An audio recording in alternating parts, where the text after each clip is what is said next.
Welcome to the Bader Hour, a Citizen Assembly meeting produced by Staci Gustafson of the Universal Community Project. Dan Bader connects the dots between corrupt state government, pharmaceuticals, elites, climate change, vaccinations, depopulation, and more. What you need to know to be mentally healthy in a challenging world. Hello and welcome. I'm Staci Gustafson of the Universal Community Project, a 360-degree platform for holistic community problem solving. I am happy to bring you the wisdom of Dan Bader. Dan is a licensed clinical professional counselor and licensed marriage and family therapist. He's been trained to independently diagnose and treat mental health and substance abuse problems and has 23 years of experience working in community settings. He retired from the Chicago Department of Public Health in 2016. So Dan, what topic will you be presenting tonight? Well, thank you, Staci, for the introduction. And I'm going to talk about beliefs and delusions. And I'm going to kind of segue into it through a little bit of a discussion about schizophrenia and psychotic symptomology, because that's not a bad place to start. And I'm also going to cover just briefly a little bit about auditory hallucinations, which are another cardinal manifestation of the schizophrenic spectrum. So I'm going to, actually, I put this I was working for Chicago Department of Public Health, and I had been doing some presentations, kind of 3 building blocks of mental health and some presentations which built off of that. But someone asked me, could you do something on schizophrenia? And I kind of delved into it, and this is what I produced. I think most of it is still relevant, even though it's, 5-6 years or so old. But let me start. And the first thing to kind of look at is schizophrenic symptoms. And I say in this slide, schizophrenia is a psychiatric disorder characterized by 4 types of symptoms: hallucinations, delusions, disorganized thoughts / behaviors, negative symptoms, emotional, motivational, cognitive deficiencies. The word psychosis generally refers to hallucinations or delusions that are highly resistant to insight or reality testing.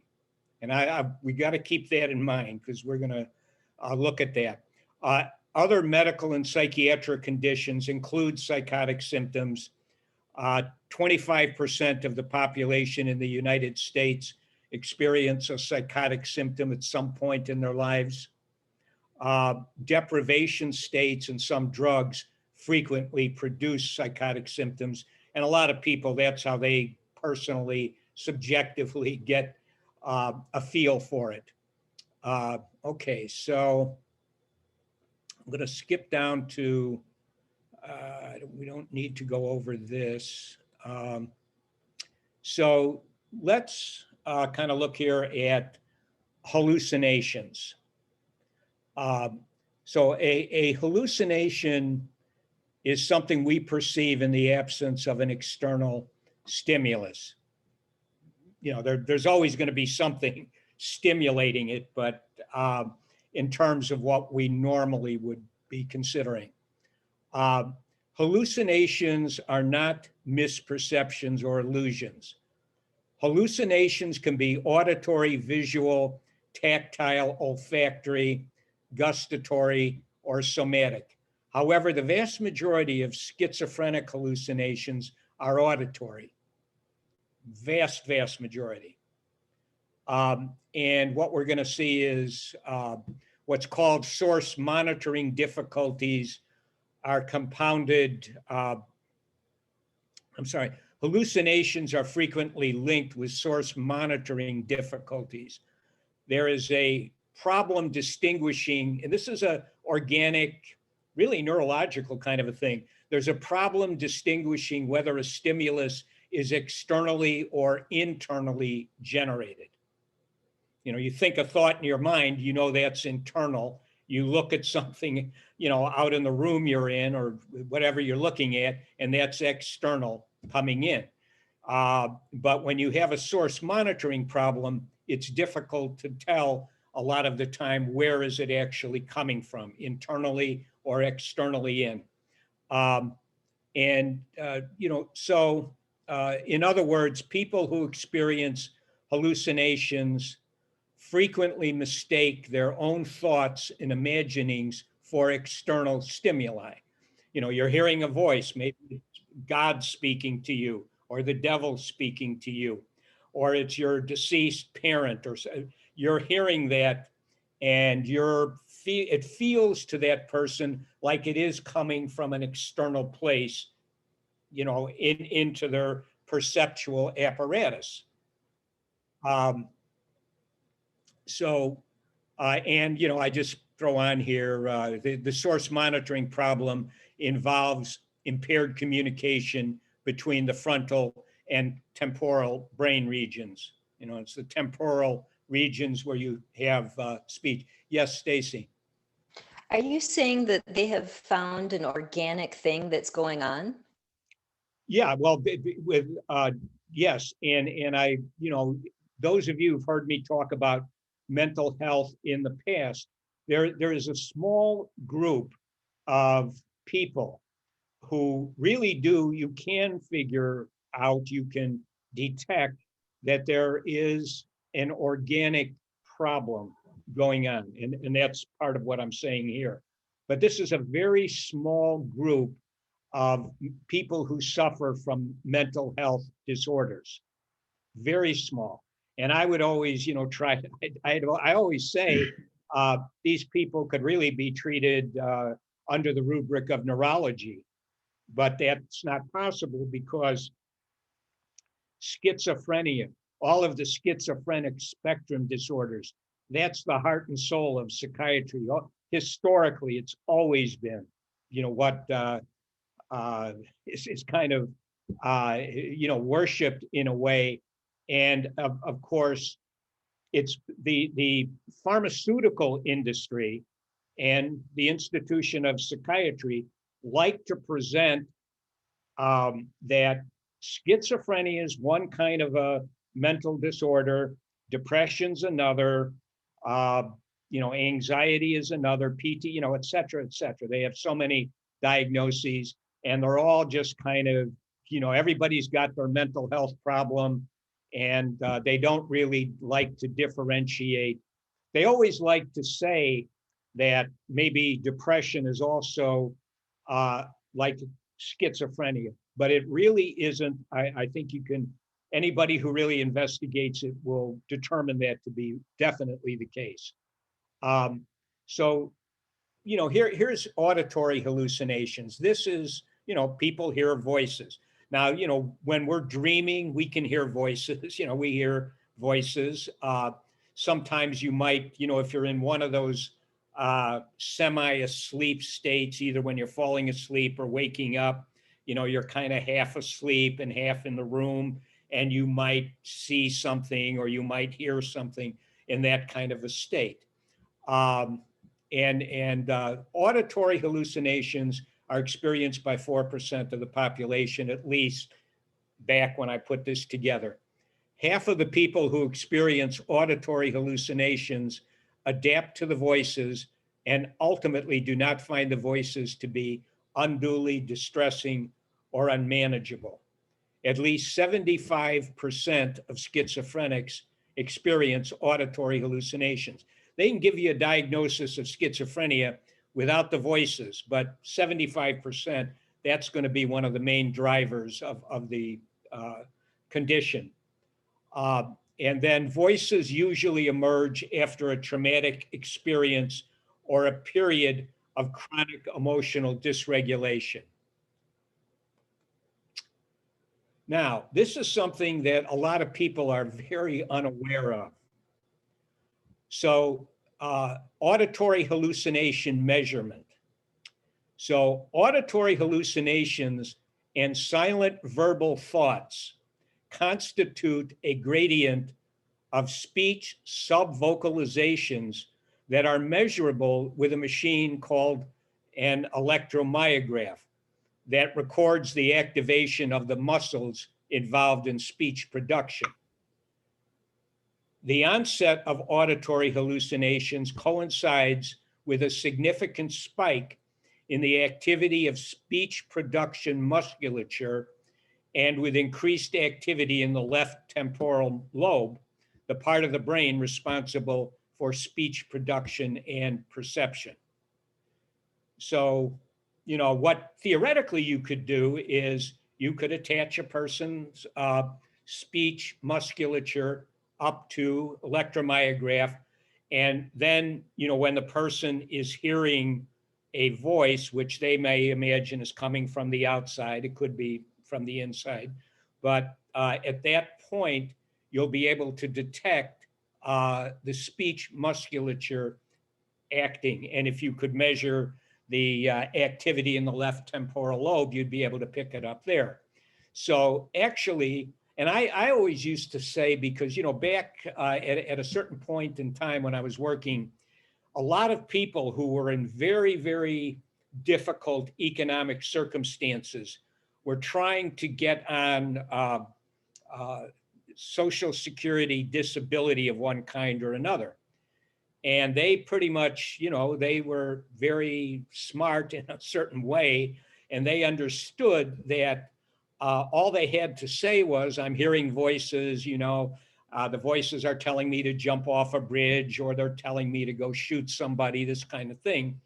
And then what would happen, you get diagnosed just on the basis of that as having a psychotic disorder. You'd be prescribed medication, and then you would be very eligible to get the benefits. And of course, you know, nobody would be able to determine whether the person was truthful or not. It was just, yeah, I'm hearing a voice. Well, actually, they could have theoretically examined that, but they chose not to. And there's probably a number of reasons why. But let me move here. And here's, you know, just kind of somebody hooked up. Now, voices mirror relationships. A person's relationship with their voices tend to mirror their relationships with other people. Persecutory voices are usually associated with low social rank and an inability to effectively set interpersonal and intrapersonal boundaries. And those of you who've heard me, you know, talk about the 3 building blocks know that this boundary setting is a key skill that has to be learned. Persecutory voices reflect a contemptuous style of rendering judgments. And it's important to note that when we make a judgment on something, it's positively reinforcing. It feels good to be the judge, not so good to be the one being judged, but it always is reinforcing to make the judgment.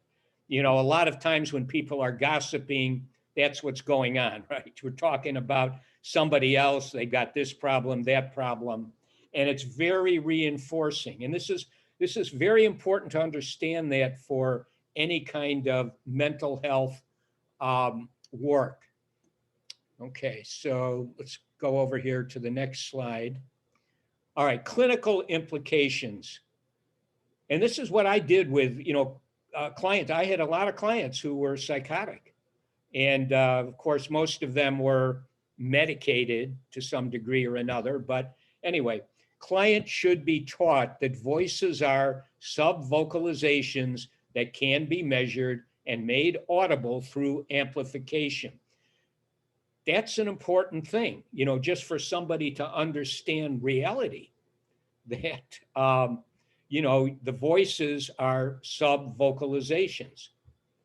Clients should be taught that voices can be conceptualized as a slight amplification of silent thoughts. So, you know, we all go walk around a good part of the day with our silent thoughts. our silent opinions, our silent worries and concerns, silent thoughts.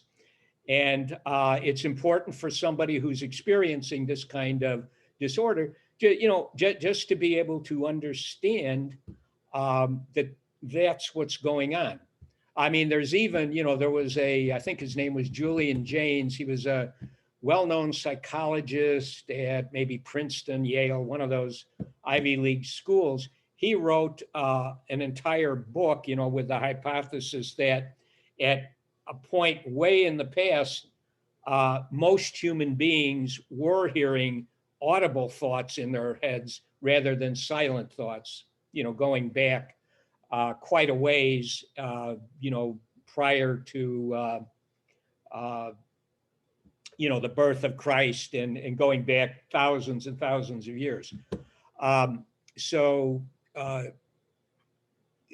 people need to understand what is kind of going on.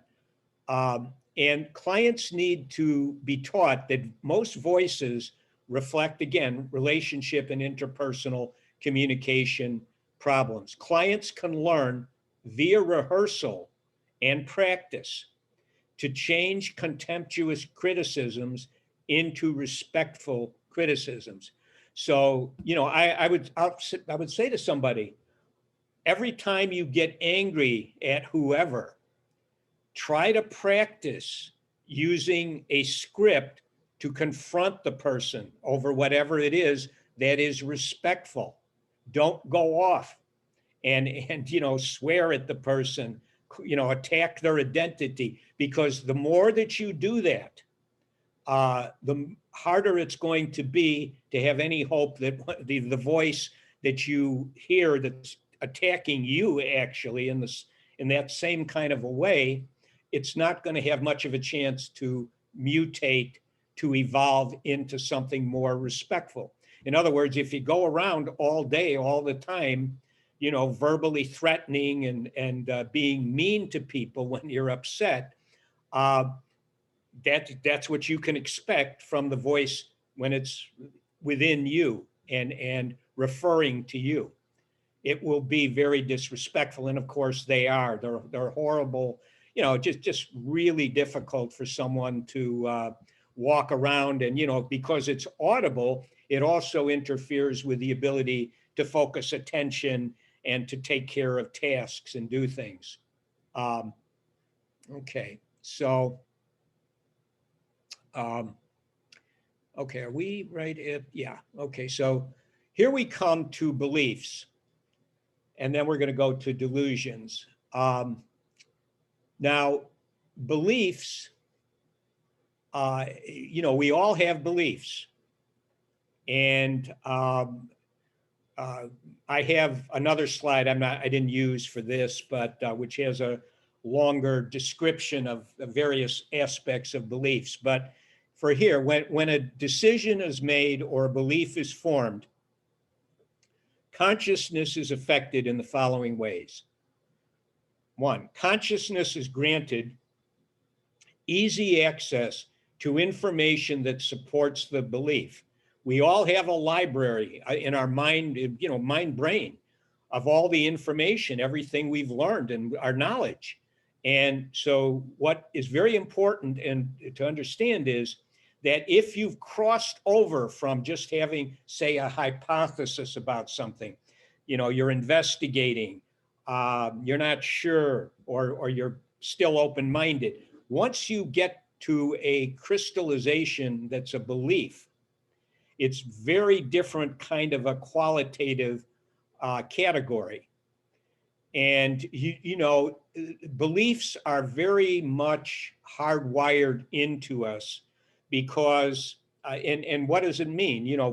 A belief means if you have them and they're basically helpful, adaptive, they get you through the world reasonably well. If you have a very maladaptive belief and it comes up against reality that goes against it, you're going to have a lot of problems.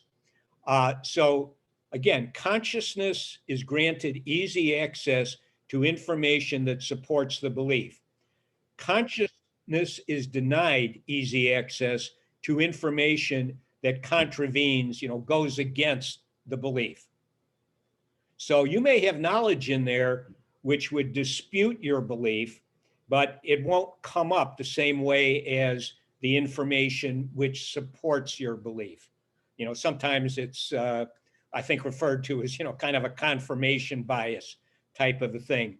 Now, 3, if information that contravenes, goes against the belief, enters consciousness, it is usually rejected via rationalization or minimization.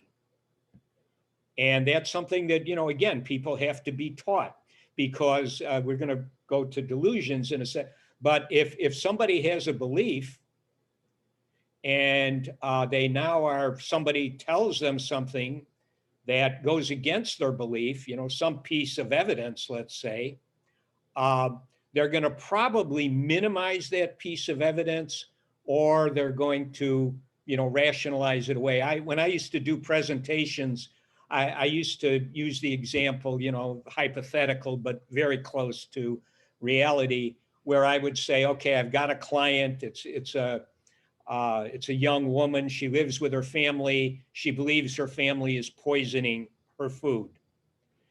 And I have a familiarity with the family. I think it's extraordinarily unlikely that something like that is going on, even though the relationship that she has with her family is not very good, and the family is commonly persecuting her, at least verbally. So I could say to her that, look, why don't you collect a bunch of samples of the food you believe is poisoned? And we're going to take it to a laboratory and have it checked out to see. So let's say we have 12 samples, send it to the laboratory. The samples come back negative. No, there is no poisoning going on. She gets confronted with that piece of evidence, but she has a delusion, a belief. And there's really very little difference between a delusion and a belief in terms of how it feels and acts. And she has a delusionary belief that she's being poisoned. Well, here's some evidence.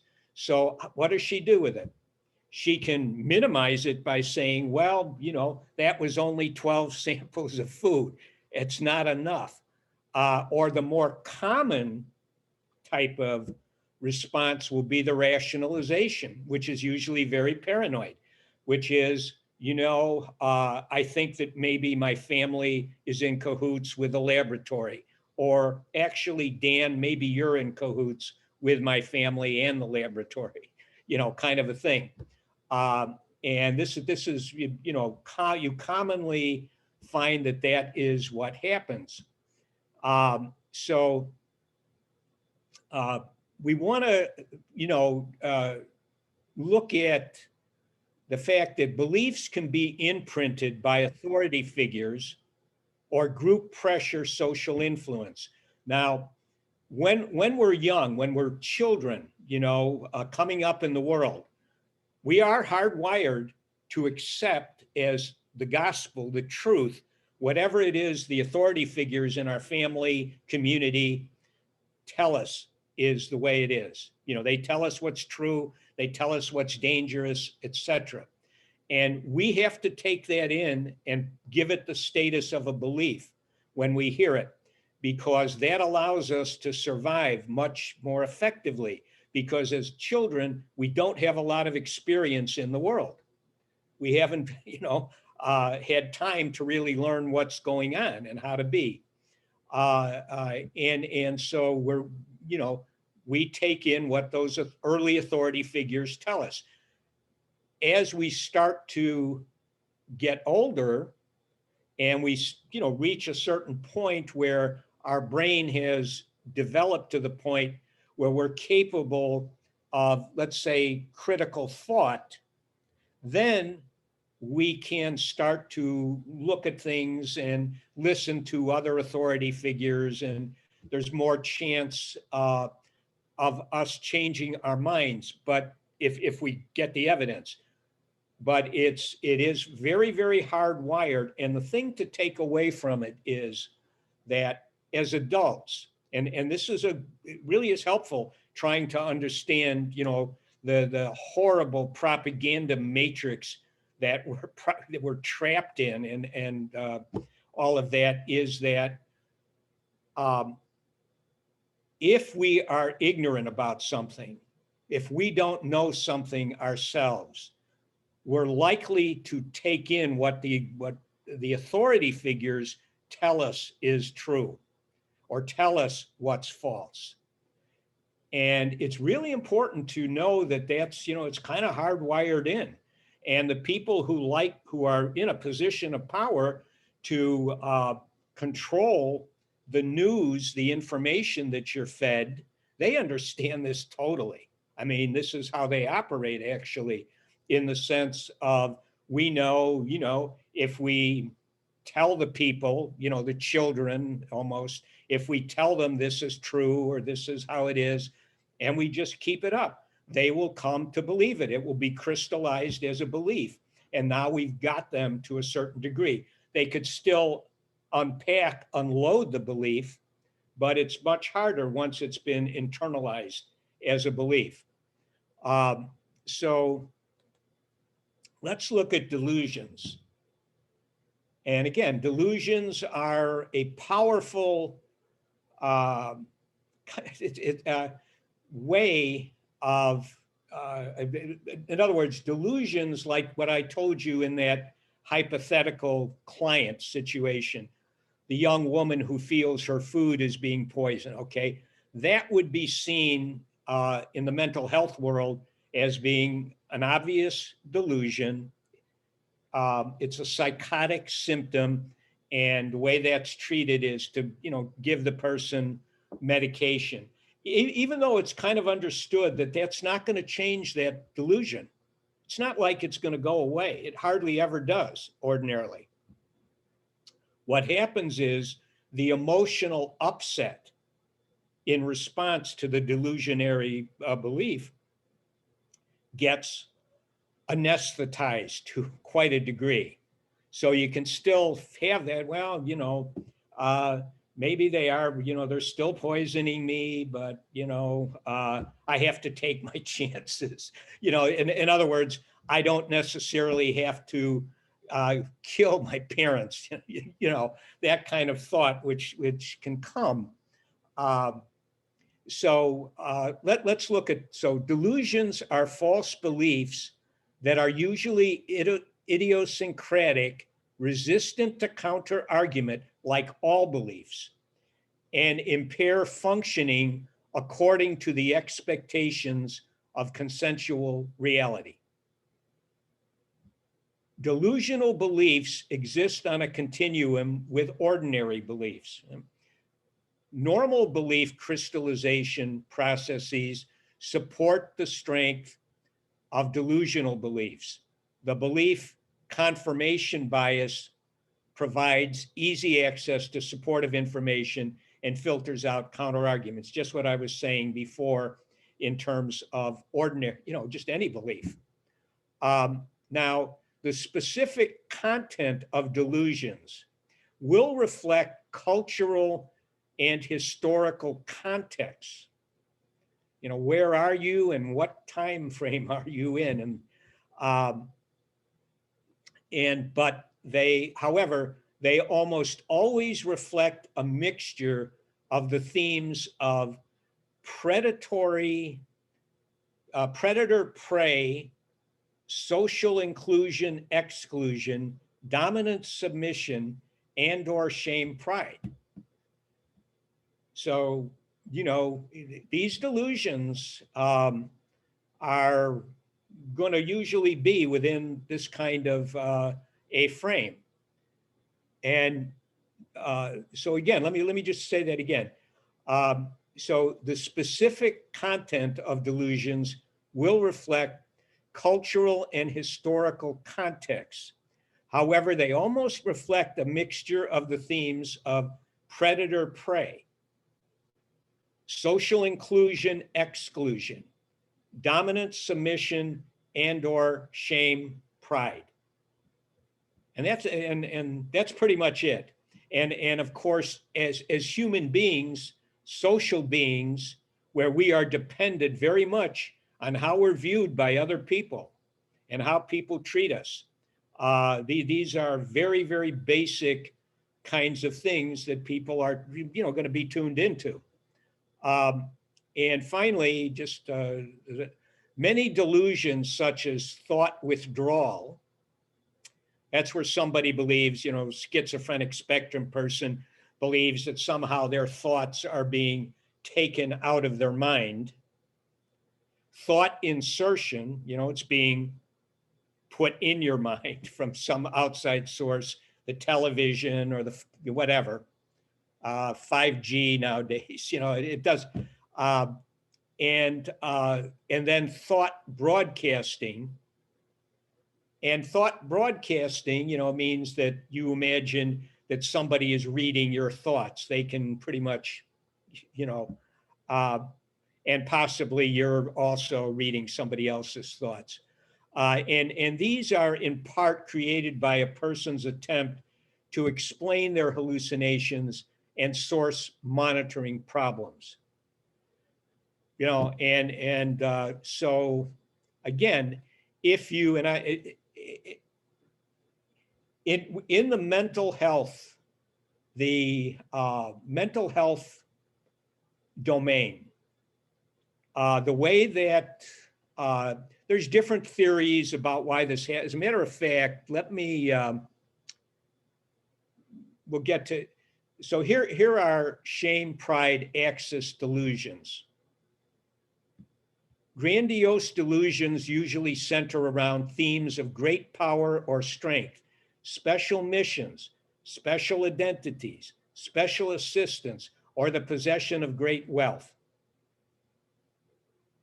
Very common, these are the common kinds of things when people are having grandiose delusions.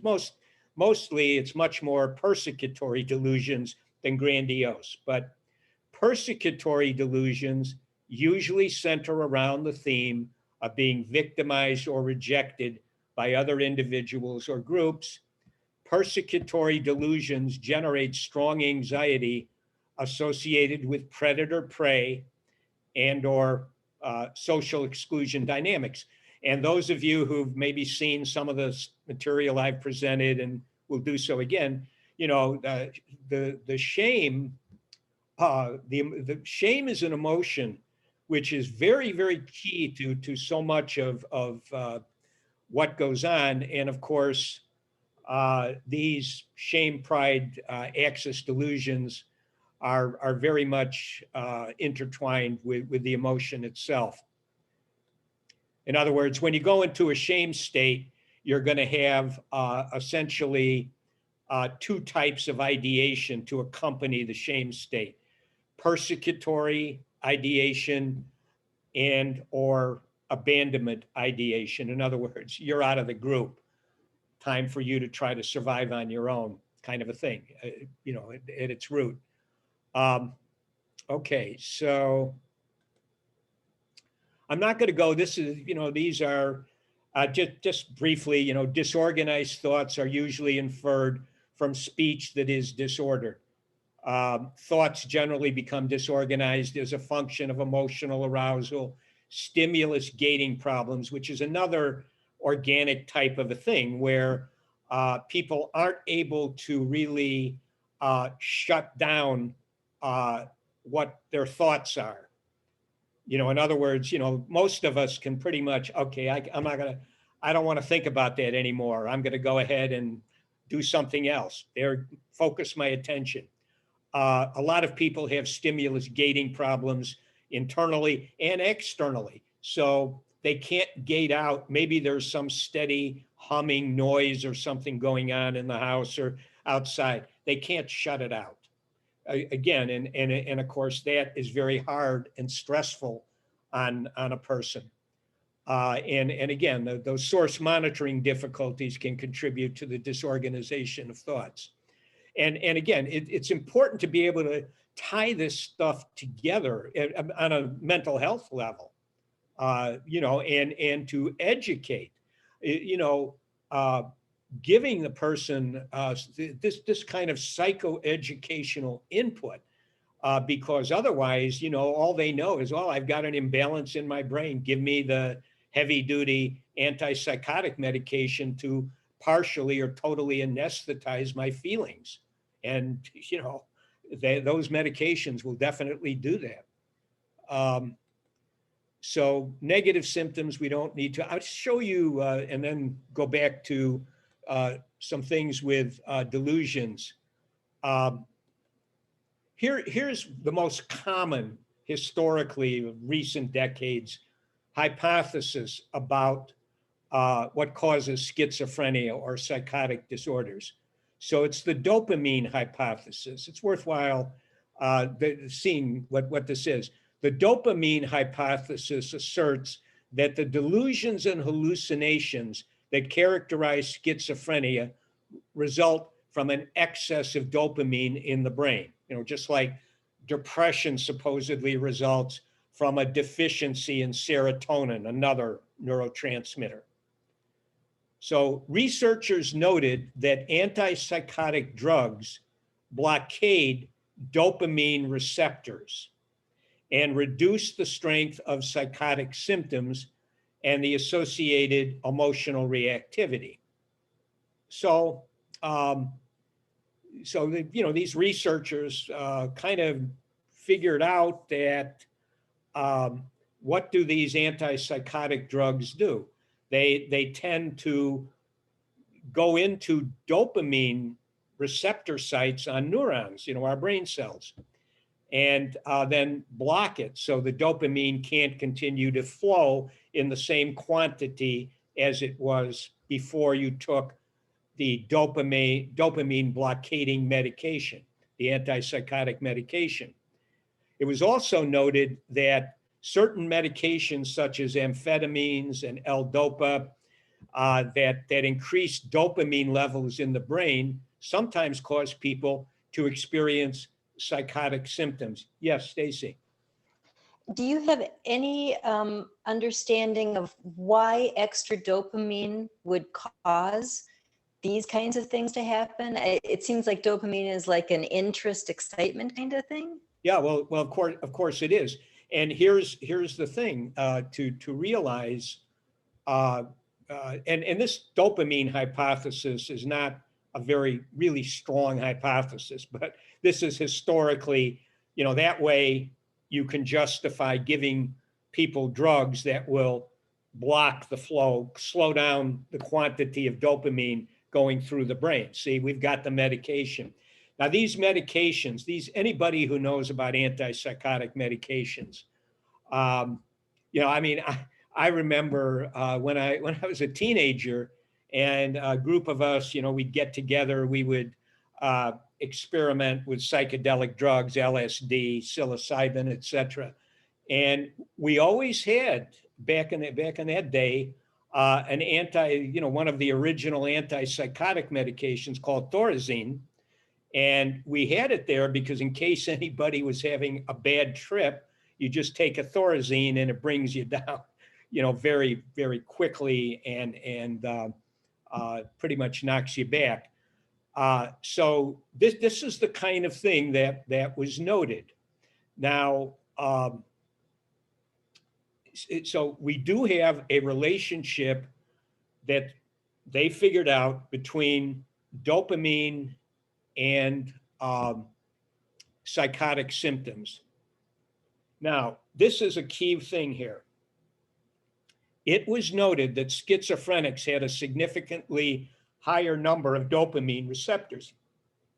This was based on autopsies they did.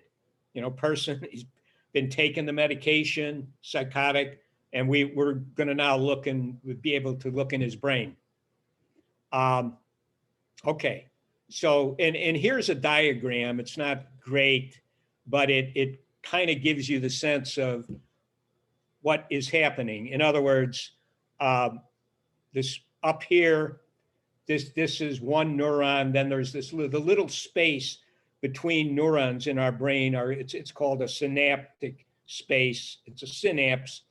And what happens is there's an electrochemical driven release of dopamine or other neurotransmitters into the space, and then it gets taken by the next neuron. And of course, we're talking about massive neural networks.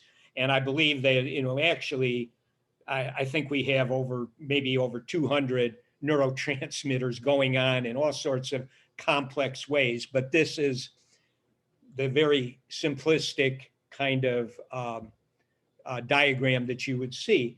And so what happens is, let me see if I can,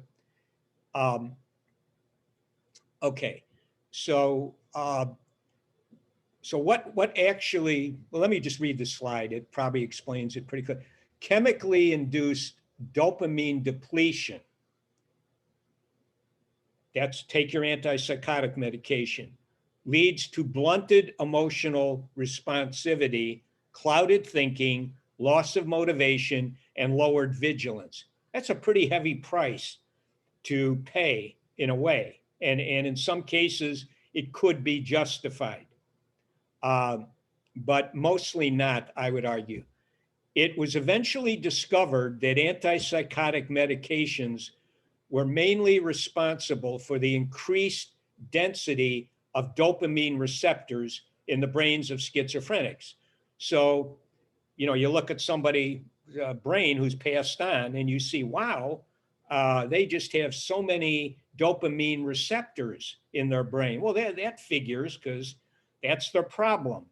But actually what was happening, the increase in dopamine receptors was the brain's way of compensating for the dopamine blockade induced by antipsychotic medications.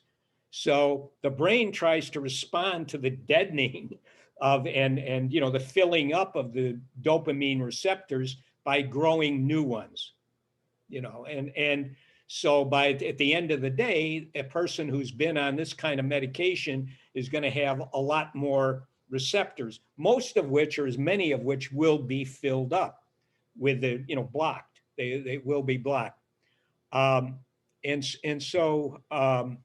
it should be noted that this medication induced increase in dopamine receptors increases the probability of a strong upsurge of psychotic symptoms when an antipsychotic medication is abruptly discontinued. So if you have many, many more dopamine receptors that have been created, and now, you've been taking this medication and you decide these side effects, so-called side effects, really direct effects, but they're just too much for me. I can't handle it anymore. And I don't want this medication anymore. And then people will stop, or they'll try to withdraw from it way too rapidly. And then they will be hit with, horrible, symptoms, usually will exceed what they ever had before. They even have had, there were a couple of cases where they had been prescribing to someone who, and they do this, who's not psychotic, one of these newer antipsychotic medications, Risperdal, or maybe it was Zyprexa. I can't really remember, but they were giving it to the person for high anxiety. And of course it helps a person sleep. So, but this person never had any psychotic symptoms. When he went off of the medication, supposedly, not too addictive, he became psychotic. The people because it's kind of creating that circumstance. So again, now, when I talk about mental health disorders, these schizophrenic spectrum disorders, a good portion of them, not all of them, but a good portion of them are organic and in a pretty salient way. That is not the case with depression, anxiety, and all of the other kind of mental health disorders. This is a different category. Okay, I'm not, and there's other, you may have heard, other hypotheses, the cat parasite hypothesis, etc. But I do want to, and Yeah. So, and I'm going to skip. I want to, you know, bring this to, so in psychiatry and in medicine and in science, you know, people have, even though, you know, if you're a doctor or you're a scientist, you should be very familiar, you know, with the philosophy of science, which says we're always going to be looking for information or tests that disconfirm our hypothesis. That's how we make progress. We're always open-minded and willing to improve what it is we know. But of course, the reality, you know, reality on the ground is if you've put in a good deal of your time, either as an academician or a practicing psychiatrist, et cetera, you're not going to let go the ideas or the beliefs that you have, right? Beliefs that what is causing people to have these problems and what you can do about it. In other words, medication, first and foremost. And so I think it's useful to, and we can apply this to so many things going on in society. It's not, you know, but here's this is from 1947. This was what psychiatry was doing back then. Up to 5,000 lobotomies were performed annually in the United States during the 1940s. Typically, the person was anesthetized, given electroconvulsive shock. An ice pick was then hammered through the eye socket in order to sever the prefrontal lobe from the limbic system, which was thought to be generating the emotions. That was in that, you know, that's a while ago. But again, this is what was believed and this is what was done to people. And if you go back, if you read any of these histories of psychiatry, there's some great books on that. It's just one horrible set of interventions after the next, but they always move on once it gets to be too problematic. So all right, and one other issue which really needs to be mentioned, especially today, and this I will tie in. So we have the problem of the overdiagnosis of schizophrenia. And I've mentioned this before, I think, in some probably, but let's go into what the Soviet Union had as one of their diagnoses, psychiatric diagnoses. It was called sluggishly progressive schizophrenia. Okay. And what was that? Well, here, psychotic symptoms actually weren't necessary to diagnose the disorder to some degree. Individuals who suffered from this condition could frequently pass as normal. That was something you needed to know in the Soviet Union in those days. You know, you could look all normal, but you were really sick. Reform delusions. Oh, those were delusions that we need to make some reforms in the society. The perfect Soviet society. Religious beliefs, pessimism, perseverance, problems with authority. Uh-oh, you know, you got a problem with authority, well, you're sick. And struggle for the truth, you know. Yeah, that's a big problem, struggling for the truth, were common symptoms of this disorder. Yeah, this is really historically not that long ago. And again, it's very relevant to what's going on in the United States right now. Many well-known Soviet dissidents were diagnosed with this disorder.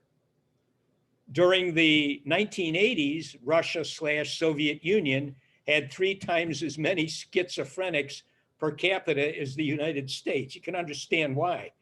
I mean, hospitalization, incarceration, and treatment with antipsychotic medications. You're going into psychiatric institution and we're going to give you the real deal, the real antipsychotic medications. You'll be injected with it, all of which induce indifference and apathy were used to treat the disorder. You won't get so excited about the truth or reform or any of that kind of stuff. you know, you'll stay in your place. And so, you know, again, and you can see, uh, uh, are you asking a question? Yes, please. About the Soviet Union, I don't believe they believe that. I don't think they believe that. Well, I think that was just a way to kill oh, yeah, dissidents. yeah, yeah, no, you've got, That's I all mean, I wanted to say.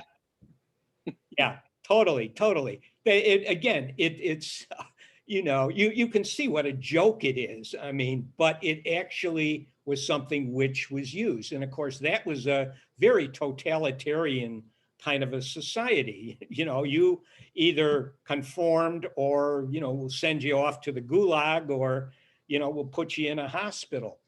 And yes, of course, they did not, you know, they knew what they were doing. Uh, just as today you can see there's talk out there in our country about because we have this such a severe divide in the country between that I don't even know what words to use anymore, but you know, kind of the half of the country that supported Trump and then the half of the country that hated his guts. So what you hear out there from both sides, actually, in a way, but maybe more from the progressive side, we need to round up the Trump people, the deplorables, etc., and put them in re-education camps because they've just got delusional thinking. Now, that's here in the United States right now. That kind of talk is out there. And so, you know, what happened in the Soviet Union and other places? Um, you know, it happened because of human nature and you know, the convergence of events. And we, you know, everybody should be on guard today because this is pretty dangerous territory, I believe, we're in this regard. Now, um, okay, one other thing again, because it's relevant to a lot of things that go on here. So paranoid schizophrenia in the African American community, and we're talking back in the late 1960s. So paranoid schizophrenia, again, a diagnosis, is characterized by delusions of grandiosity and or delusions of persecution, just like what I was pointing out earlier, these common themes. DSM-2, 1968, that's the Diagnostic Statistical Manual that was used in 1980. DSM-3 came out. That's where they went full bore as far as medication. Psychiatry changed to medication prescription from talk therapy around that time. So DSM-2 viewed paranoid schizophrenia as energized by the mechanism of projection, whereby unacceptable personal characteristics are attributed to someone else. And once again, there you could have in some cases where somebody really was having schizophrenic kinds of symptoms, you could have that source monitoring problem. But I want to, in 1968, psychiatrist Walter Bromberg and Frank Simon hypothesized a new variant of paranoid schizophrenia. They labeled the protest psychosis, right? Protest psychosis. Again, you know, they always can go here. The protest psychosis was said to be attributable to the rhetoric of the Black Power movement. In other words, Black liberation movement somehow precipitated hallucinations, delusions, and angry, violent projections. This is no joke. You know, this is where the thinking was. And for those who are, you know, into the you know, the tremendous progress that's happened within the den. And you know, at this point in time, homosexuality was still a mental health disorder. You know, that wasn't really changed until about 1974, 75. So this is from back in 68.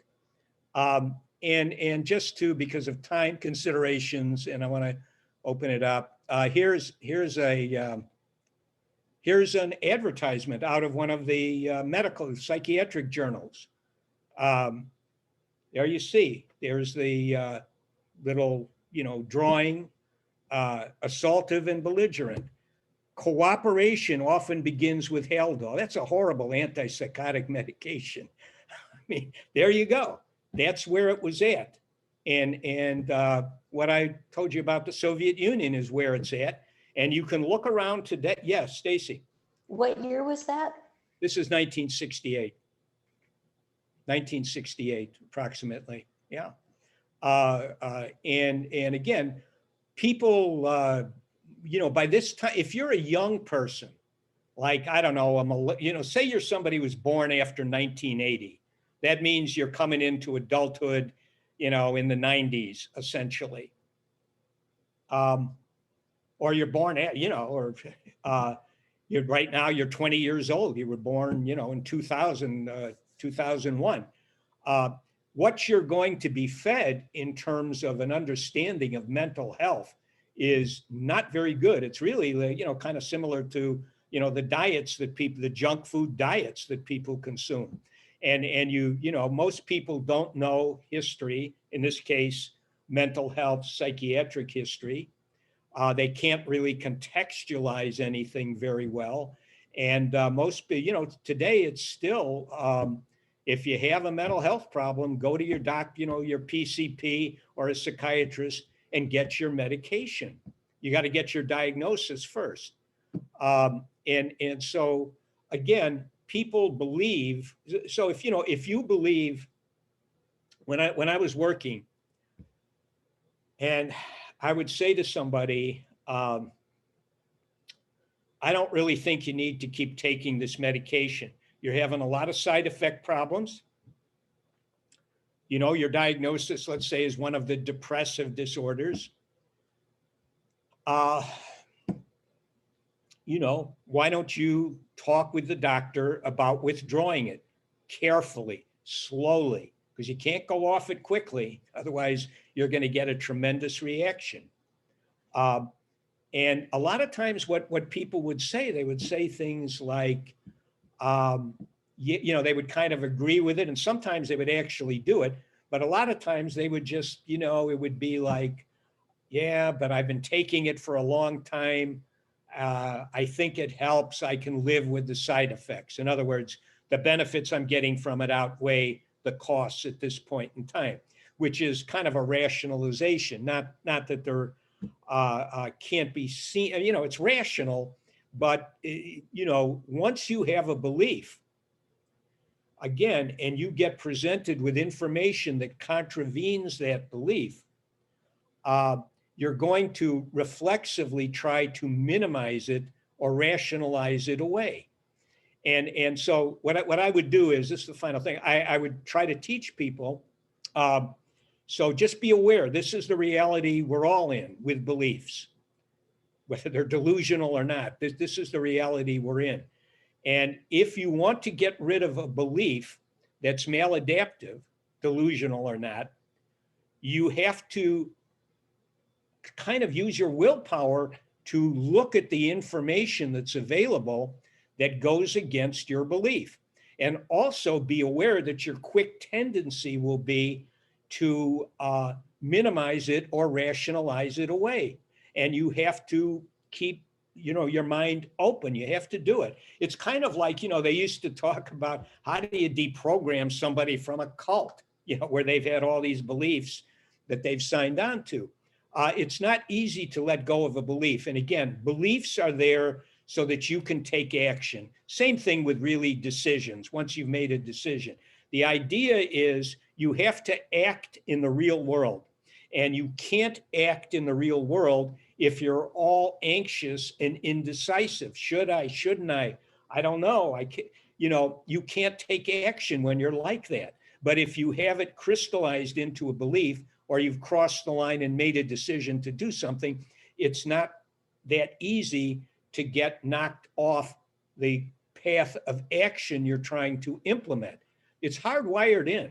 I mean, and you know, and obviously in the mental health world, it's important to know, but it's also important. I mean, you know, you could say to somebody, you know, like for example, today, you have, I don't know, again, these percentages that they throw out in the news media, maybe, you know, 40% or so or more of people believe that this election result was fraudulent.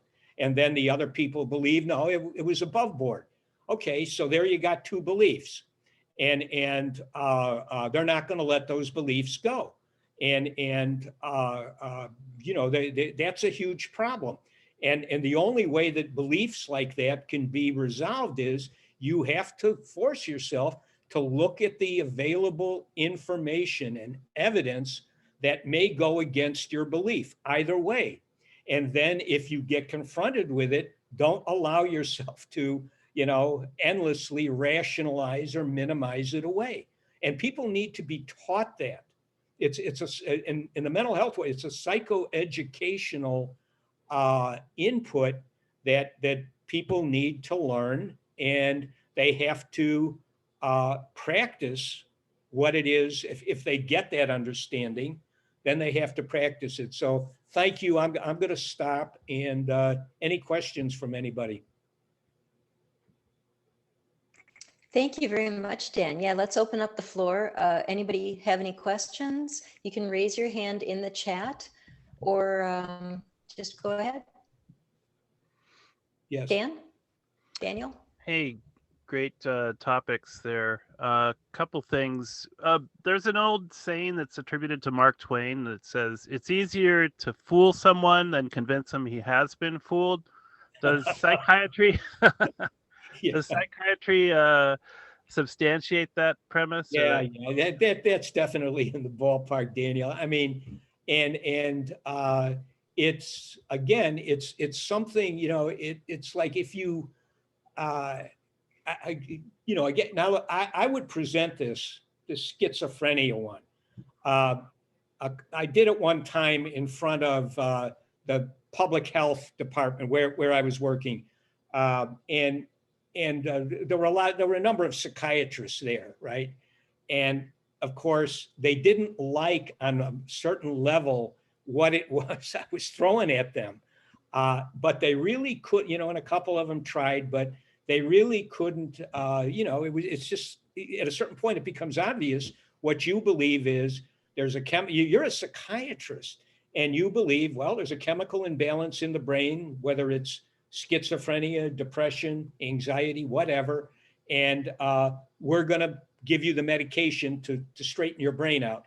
And of course, again, they don't like hearing about the fact, which is, I didn't go into it today, but the fact that if you have micronutrient deficiencies, you're likely to have, you're going to be much more vulnerable to feeling anxiety, depressive symptoms. Even in some cases, people can have psychotic symptoms. They don't want to hear that because that's not how they make a living. They make a living, psychiatrists, and by simply giving you medication. That's it. They don't want to give that up, you know. And there's another saying, I don't know if it was Mark Twain, and I can't even remember exactly what it was, but you know, the essence of the message was that, you know, if that's how you're making your living, you're likely not to give up the beliefs that support what you're doing very easily.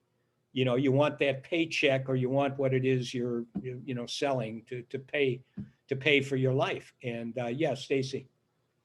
So I'm wondering why amphetamines or dopamine would cause the interest in the delusions, the speaking in your head? Okay, well, so here's the thing. So if you take amphetamines or, you know, drugs, other stimulants like Ritalin or cocaine, okay, what that is going to do, it's going to increase the flow of dopamine, which is associated with the interest, excitement, emotion you're referring to, I believe. Now, but what happens? It also, makes you alert. At a certain point, like this is what happens to a lot of people who are bipolar, manic depressive as it used to be called. What happens is they're getting a flow of dopamine and interest, excitement, emotion. And what does that do? It makes everything they're focused on, including themselves, when they're reflecting on who they are and what they're about, it all seems really good. It's very reinforcing. Interest, excitement is a tremendously reinforcing, pleasurable, really, in a lot of levels, an emotion. And so what can happen is if you can't go to sleep, and this is what happens to a lot of these bipolar, types of people, and you stay up, the average person, if you stay up more than 2 days without sleep, you're going to be vulnerable to getting psychotic symptoms. And that's what happens a lot of times. They just simply, they don't get enough sleep. They stay up for more than 2 days. They start to get psychotic. And, then that's considered. I used to tell people that, myself, if I'm up for 2 days and I haven't slept for whatever reason, I'm calling my PCP and asking her to give me something to knock me out. I want to go down. I need to be knocked out because I don't want to play around with starting to have psychotic stuff going on, because you never know when that psychotic ideation is going to have, and it so frequently does, a paranoid kind of a flavor to it. And that can lead to all sorts of, unnecessary problems in a person's life. So you have to be responsible. You just need to, again, I would say for a lot of the people who are bipolar, take those supplements, the micronutrient supplements, learn how to manage your sleep appropriately, be prepared to, take something to knock you down if you need to, and, try to see if you can wean yourself off whatever kind of medications they've got you on, because they're very toxic. They're really toxic drugs. Yes. Well, then let's move into some really quick closing remarks here. We've just got a couple of minutes.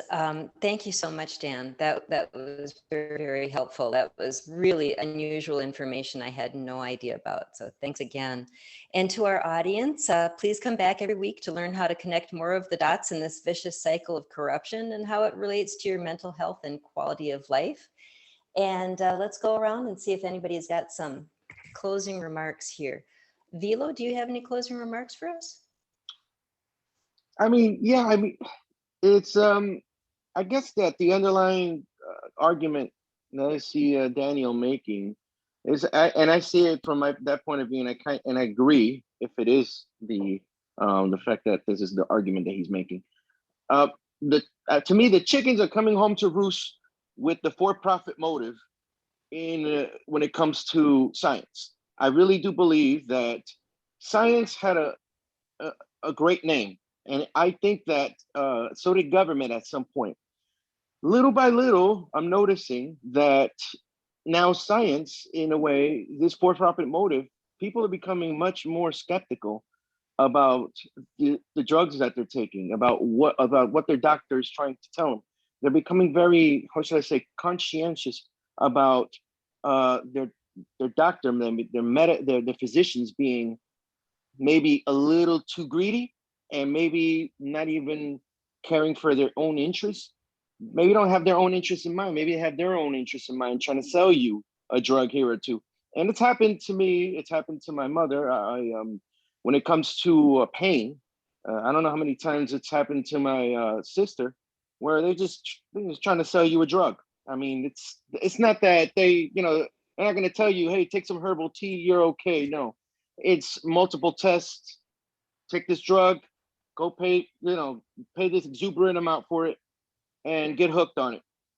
And it just seems like this is a peculiar problem in the United States nowadays, and I don't think we can ignore it, that the for-profit motive is really destroying the good name of science. And I think there is good science out there. I do believe in good science, but what Daniel brought today about the antipsychotic drugs being something that actually creates more more of this problem by creating, what do you say, dopamine receptors in order to fix the problem. You're actually making it worse, if not creating the problem. I don't know. I don't know if it's a conspiracy theory behind that. I believe that science in terms of health is still very in its infancy, and it probably doesn't understand a lot of the human body, especially the human mind. So I do believe that people should be very skeptical, as I think Daniel was trying to tell us, about the just what we're taking, and how we should at least try to medicate, or best do it a different way, and have a much more, I should say, be a little bit more conscientious about one's health, not just jump to the first drug that your doctors let's just jump to it. But I honestly, I don't really have a big dog in this fight. But I thank Daniel for bringing that up, because it brought us some new information to me. Thanks, Danny. Thank you very much, Philo. Great comments. Thanks for joining us. Daniel Tweed, do you have some closing remarks for us?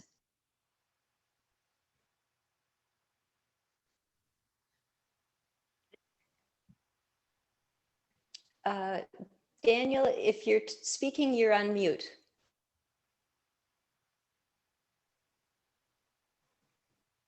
Maybe Daniel's not with us right now. Let's move to Ilya. Ilya, do you have some closing remarks for us? Really quickly, we've got like 2 minutes total.